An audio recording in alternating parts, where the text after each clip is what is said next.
Problem solution চ্যানেলে আপনাকে স্বাগত।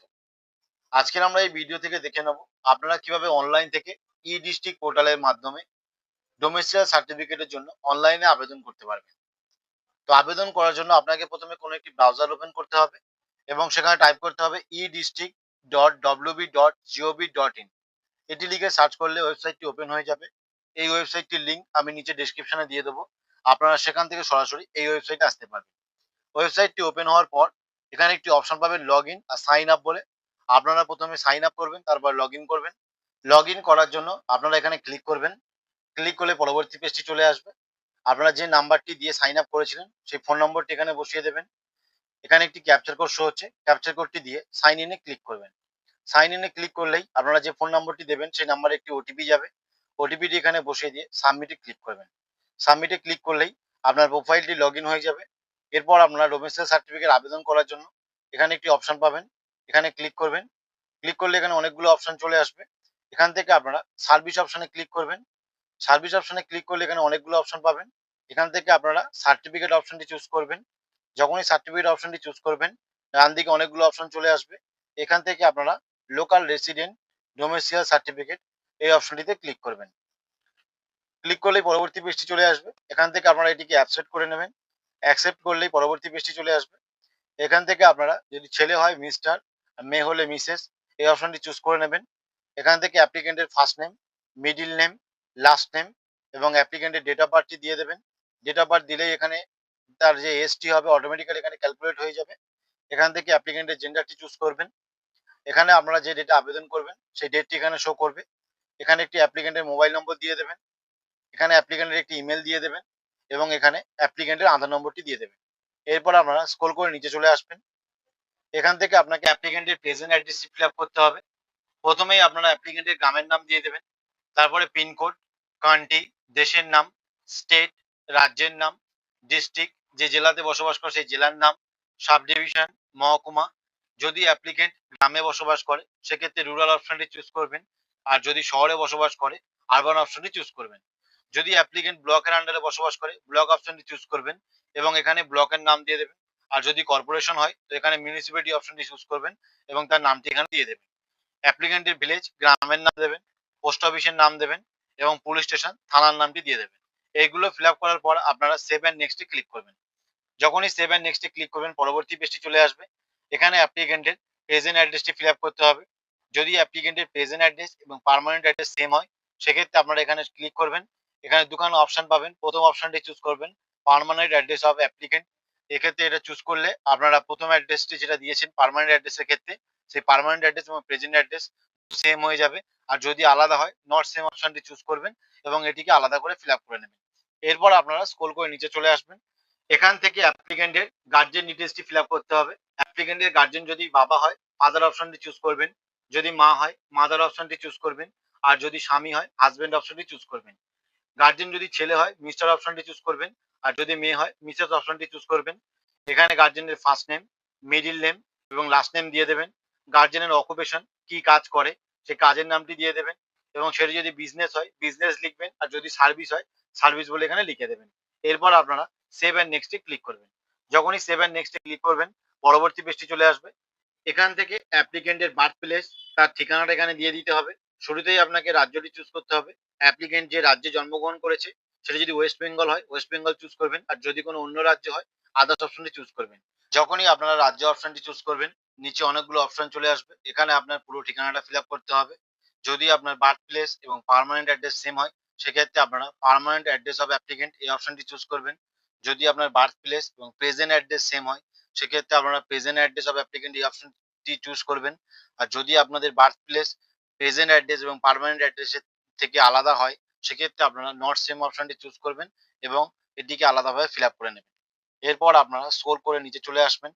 নিচে এডুকেশন ডিটেলস অফ অ্যাপ্লিকেন্ট, অ্যাপ্লিকেন্টের এডুকেশন ডিটেলস গুলো এখানে ফিল আপ করতে হবে। তো ফিল আপ করার জন্য আপনারা এখানে একটি অপশন পাবেন অ্যাড রো বলে, এখানে ক্লিক করবেন। যখন এখানে ক্লিক করবেন এরকম একটি পপ আপ শো হবে। অ্যাপ্লিকেন্ট যে স্কুল, ইউনিভার্সিটি বা কলেজে পড়ছে সেই স্কুল বা ইউনিভার্সিটি বা কলেজের নামটি এখানে দিয়ে দেবেন। এরপর কোন ক্লাস থেকে কোন ক্লাসে পড়ছে সেটি আপনারা এখান থেকে ফিল আপ করবেন এবং সেটি কোন বছর থেকে কোন বছর পর্যন্ত সেটিও আপনারা এখানে দিয়ে দেবেন। এটি ফিল আপ করার পর আপনারা সিম্পলি এটিকে ওকে করে দেবেন। যখনই ওকে করবেন পরবর্তী পেজটি চলে আসবে। এখানে একটি অপশন পাবেন particular of stay in last 15 years. 15 বছর ধরে আপনি কোন জায়গাতে বসবাস করছেন, তো সেই ঠিকানাটা ফিল আপ করার জন্য আপনি এখানে একটি অপশন পাবেন অ্যাড রো বলে। এখানে আপনারা ক্লিক করবেন। যখনই এখানে ক্লিক করবেন এরকম একটি পপ আপ শো হবে। ফার্স্ট অপশন আপনারা ক্লিক করবেন। যদি আপনি 15 বছর ধরে পার্মানেন্ট অ্যাড্রেসে বসবাস করেন সেক্ষেত্রে আপনি প্রথম অপশনটি চুজ করবেন। যদি আপনি 15 বছর ধরে প্রেজেন্ট অ্যাড্রেসে বসবাস করেন সেক্ষেত্রে আপনারা প্রেজেন্ট অ্যাড্রেস অফ অ্যাপ্লিকেন্ট এই অপশনটি চুজ করবেন। আর যদি আপনি 15 বছর ধরে বার্থ প্লেসেই বসবাস করছেন সেক্ষেত্রে আপনারা অ্যাপ্লিকেন্ট প্লেস অফ বার্থ এই অপশনটি চুজ করবেন। আর যদি আপনি 15 বছর অন্য কোনো জায়গাতে বসবাস করছেন সেক্ষেত্রে আপনারা নট সেম অপশনটি চুজ করবেন এবং এটিকে আলাদাভাবে ফিল আপ করে নেবেন। এরপর আপনারা সিম্পলি ওকেতে ক্লিক করবেন। যখনই ওকেতে ক্লিক করবেন পরবর্তী পেজটি চলে আসবে। এখানে একটি আদার্স ডিটেলস বলে অপশন পেয়ে যাবেন। যদি আপনি স্টুডেন্ট হন সেক্ষেত্রে প্রথম অপশনটি স্টুডেন্ট বলে চুজ করবেন। যদি স্টুডেন্ট না হন সেক্ষেত্রে আপনারা নট অ্যাপ্লিকেবল এই অপশনটি চুজ করবেন। রাজ্য, জেলা এবং আপনার বয়সটি এই তিনটে অটোমেটিক এখানে ক্যালকুলেট হয়ে যাবে। আপনাকে এখানে কিছু ফিল আপ করতে হবে না। এখানে বলা হয়েছে আপনি যে রাজ্যে বসবাস করছেন সেই রাজ্যে আপনার কোনো নিজস্ব বাড়ি আছে কিনা। যদি থাকে ইয়েস করবেন, না থাকে নো করবেন। আপনার যে বাড়িটি আছে সে বাড়িটা কি টাইপ সেটি আপনাকে এখানে দিয়ে দিতে হবে। যদি আপনার নিজস্ব বাড়ি হয় হোম দিয়ে দেবেন, যদি কোনো দোকান হয় সব দিয়ে দেবেন। এরপরে বলা হচ্ছে আপনার অন্য কোনো রাজ্যে বাড়ি আছে কিনা। যদি থাকে ইয়েস করবেন, না থাকে এই অপশনটি নো করে দেবেন। এরপরে বলা হচ্ছে আপনি যে সার্টিফিকেটের জন্য আবেদন করছেন সেটি কি কারণে আবেদন করছেন। এখান থেকে আপনারা আদার্স অপশনটি চুজ করবেন এবং যে কারণের জন্য আপনারা সার্টিফিকেটটা আবেদন করতে চাইছেন বা পেতে চাইছেন সেই কারণটা এখানে উল্লেখ করে দেবেন। এরপর আপনারা সেভ অপশনটিতে ক্লিক করবেন। যখনই সেভ অপশনটিতে ক্লিক করবেন আপনার ডেটাগুলো সেভ হয়ে যাবে এবং এখানে একটি সাকসেসফুলি মেসেজ শো করবে। এরপর আপনারা প্রিভিউ অপশনটিতে ক্লিক করবেন। যখনই প্রিভিউ অপশনটিতে ক্লিক করবেন এতক্ষণ আপনারা যে সমস্ত ডেটাগুলো দিয়েছেন সেই ডেটাগুলো এখানে শো করবে। আপনারা একবার মিলিয়ে নেবেন। যদি সবকিছু ঠিকঠাক থাকে তাহলে সেই পপ আপটাকে আপনারা ক্লোজ করে দেবেন। যদি আপনাদের কিছু ভুল থাকে তো আপনারা ব্যাক অপশনটিতে ক্লিক করে ডেটাগুলো কারেকশন করে নেবেন। এরপর আপনাকে কিছু ডকুমেন্টস আপলোড করতে হবে। আপলোড করার জন্য এখানে একটি অপশন পাবেন সাপোর্টিং ডকুমেন্টস। এখানে আপনারা ক্লিক করবেন। যখন এখানে ক্লিক করবেন এরকম একটি পপ আপ শো হবে। এখানে আপনাকে কিছু ডকুমেন্টস আপলোড করতে হবে। ডকুমেন্টসটি জেপিজি, পিএনজি বা পিডিএফ যে কোনো ফাইলে আপনারা আপলোড করতে পারেন এবং প্রত্যেকটি ডকুমেন্টস এর ক্ষেত্রে আলাদা আলাদা পরিমাপ দেওয়া রয়েছে। সেই পরিমাপের মধ্যে আপনাকে ডকুমেন্টসগুলি আপলোড করতে হবে। যেমন প্রথমটি দেখুন 150 কেবি দেওয়া রয়েছে। এই 150 কেবির মধ্যে আপনাকে প্রথম ডকুমেন্টসটি আপলোড করতে হবে। দ্বিতীয়টি দেখুন 512 কেবি দেওয়া রয়েছে। 512 কেবির মধ্যে আপনাকে এই ডকুমেন্টসটি আপলোড করতে হবে। তো প্রত্যেকটি ফাইলের ক্ষেত্রে আলাদা আলাদা পরিমাপ দেওয়া রয়েছে। আপনারা পরিমাপগুলো একবার দেখে নেবেন। প্রথমটিতে আপনারা বাসস্থানের প্রমাণপত্র হিসাবে একটি ডকুমেন্টস দেবেন। সেক্ষেত্রে আপনারা আধার কার্ড দিয়ে দিতে পারেন। দ্বিতীয়টিতে আপনারা আইডেন্টি প্রুফ হিসাবে প্যান কার্ড বা ভোটার কার্ড দিতে পারেন। এখানে একটি আপনাকে ফটো আপলোড করতে হবে অ্যাপ্লিকেন্টের। অবশ্যই ফটোটি কালার ফটো হতে হবে। এরপর আপনারা স্ক্রল করে নিচে চলে আসবেন। এখানে একটি আদার্স ডকুমেন্টস বলে অপশন পেয়ে যাবেন। এক্ষেত্রে আপনারা বাড়ির বা জমির যে পর্চা হয় সেই পর্চাটি এখানে আপলোড করে দেবেন। জন্মের প্রমাণপত্র হিসেবে আপনারা বার্থ সার্টিফিকেট দিতে পারেন বা মাধ্যমিক অ্যাডমিট দিতে পারেন। যাদের বার্থ সার্টিফিকেট বা মাধ্যমিক অ্যাডমিট নেই এখানে আপনারা ক্লিক করবেন। ক্লিক করলে 2 নম্বরে একটি অপশন পাবেন ভেরিফিকেশন সার্টিফিকেট ফর্ম প্রদান। এই অপশনটি আপনারা চুজ করে নেবেন এবং আপনাদের গ্রামের যে পঞ্চায়েত প্রধান হবে তার কাছ থেকে একটি জন্মের প্রমাণপত্র হিসেবে একটু লিখিত নিয়ে নেবেন এবং সেখানে আপনার ফটো দিয়ে স্ট্যাম্প মেরে নেবেন। সেটি এখানে আপলোড করে দিতে পারেন।